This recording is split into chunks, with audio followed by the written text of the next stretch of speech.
السلام علیکم۔ آج میں ایک ایسے موضوع کی بات کرنا چاہتی ہوں جو بہت چھوٹا ہے، لیکن اس کے گناہ بھی بڑے ہو سکتے ہیں اور اس کی نیکیاں بھی بڑی ہو سکتی ہیں۔ وہ ہے ہماری زبان۔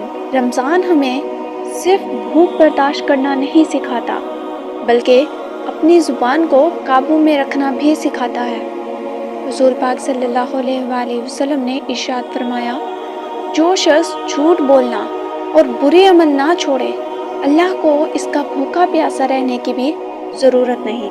سوچیں، اگر ہم روزہ رکھ کر بھی جھوٹ بولیں، غیبت کریں، چغلی کریں، کسی کا دل دکھائیں، تو ہمارا روزہ ادھورا رہ جاتا ہے۔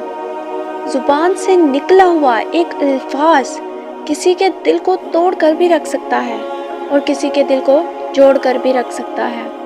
ایک صحابی نے نبی کریم صلی اللہ علیہ وآلہ وسلم سے پوچھا، یا رسول اللہ صلی اللہ علیہ وآلہ وسلم، مجھے کوئی ایسی نصیحت فرمائیں جس پر میں عمل کروں۔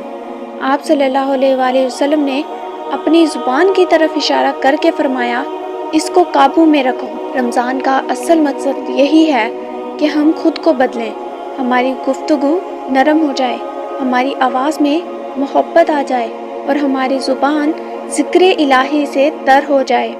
تو آئیے اس رمضان ہم عہد کریں کہ ہم اپنی زبان کو جھوٹ، غیبت اور گالی سے بچائیں گے اور اسے قرآن، دعا اور اچھے الفاظ کے لیے استعمال کریں گے، کیونکہ یاد رکھیں، روزہ صرف پیٹ کا نہیں بلکہ زبان کا بھی ہوتا ہے۔ اللہ تعالی ہمیں اپنی زبان کی حفاظت کرنے کی توفیق عطا فرمائے۔ آمین یا رب العالمین۔